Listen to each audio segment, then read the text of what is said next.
नीतीश कुमार विपक्षी नेताओं को एकजुट करने के मुहिम में जुटे हुए हैं, तो उनके अपने जीतनराम मांझी बार बार सवाल खड़ा कर रहे हैं। जीतनराम मांझी का बयान और उनका राजनीतिक कैरियर कई बार सवालों के घेरे में रहता है।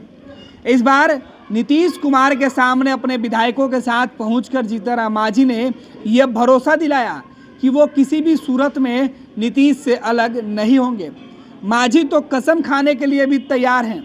कई दफ़े मांझी कसम खाकर यह दोहरा चुके हैं कि वो नीतीश को नहीं छोड़ेंगे। आज जो कुछ भी है मुख्यमंत्री नीतीश कुमार के बदौलत ही हैं। हालांकि कई मौके पर नीतीश कुमार के जो योजनाएं हैं, नीतीश कुमार के क्रियाकलाप पर भी सवाल उठाते रहे हैं और बार बार कहते हैं कि अच्छे सहयोगी वही होता है जो गलत नीतियों का विरोध करता है। लेकिन अब जीतनराम मांझी के 3 दिनों का जो राजनीतिक सफर है उसकी हम चर्चा कर लेते हैं। पूर्व मुख्यमंत्री जीतनराम मांझी अपने विधायकों के साथ नीतीश कुमार से मिलने सीएम आवास पहुंच जाते हैं और वहां उनसे मिलकर कई सारी सियासी बातें होती हैं, बिहार के तरक्की की बातें होती है और अंदर खाने में चर्चा ये भी है कि नीतीश कुमार से जीतनराम मांझी देश के विपक्षी एकजुटता के साथ साथ 2024 के चुनावी सफर के बीच अपने हक की बात भी नीतीश कुमार से कर चुके हैं, अपनी भागीदारी की मांग कर चुके हैं।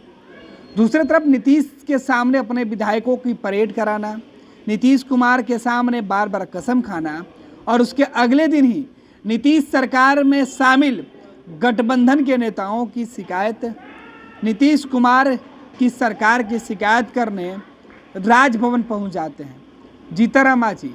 और महागठबंधन में शामिल जो दूसरे दल है और जिस कोटे से बिहार के शिक्षा विभाग की जिम्मेवारी है, उस विभाग की शिकायत राज्यपाल से कर डालते हैं। तेजस्वी यादव के हिस्से में जो विभाग आया हुआ है, राष्ट्रीय जनता दल के जिम्मे जो विभाग थे, उस विभाग की लापरवाही, उसकी गड़बड़ियों की चर्चा पूर्व मुख्यमंत्री जीतनराम मांझी राज्यपाल से मिलकर करते हैं, शिकायत करते हैं, कहते हैं कि बिहार में शिक्षा व्यवस्था के जो हालत है वो खराब है, उसे आप देखिए।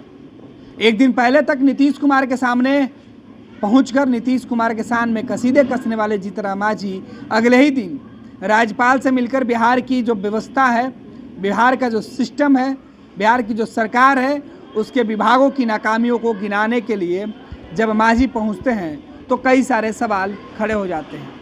राज्यपाल से नीतीश सरकार और तेजस्वी यादव के जो सहयोगी हैं, तेजस्वी यादव ने राष्ट्रीय जनता दल के जिम्मे जो विभाग है उसकी शिकायत करने के बाद अगले ही दिन जीतनराम मांझी एक बार फिर से अपने विधायकों की बैठक बुलाते हैं। यह बैठक उनके सरकारी आवास पर होती है। बैठक में शामिल होने वाले तमाम विधायकों का कहना है, हालांकि जो विधायक इस बैठक में पहुंचे थे उनका कहना था कि पूर्व मुख्यमंत्री जीतनराम मांझी और जो राष्ट्रीय अध्यक्ष हैं हम के, उनके नेता के साथ बैठकर यह चर्चा हो रही थी कि जो उनका कार्यक्रम चल रहा था वो इस तेज धूप में स्थगित कार्यक्रम कर दिया जाए। गर्मी की वजह से कार्यक्रम स्थगित कर दिया गया, केवल इसी मुद्दे को लेकर बातचीत हुई है।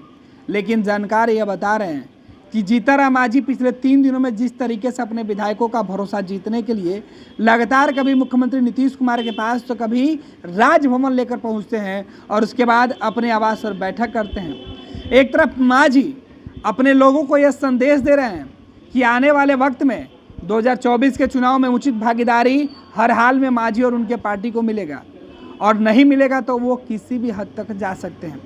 दूसरी तरफ नीतीश कुमार को चेता भी आते हैं मांझी कि हम आपके साथ खड़े रहेंगे, लेकिन हमारे लिए गुंजाइश भी बनी रहे। दूसरी तरफ राज्यपाल से मिलकर शिकायत भी कर डालते हैं नीतीश सरकार के खामियों की।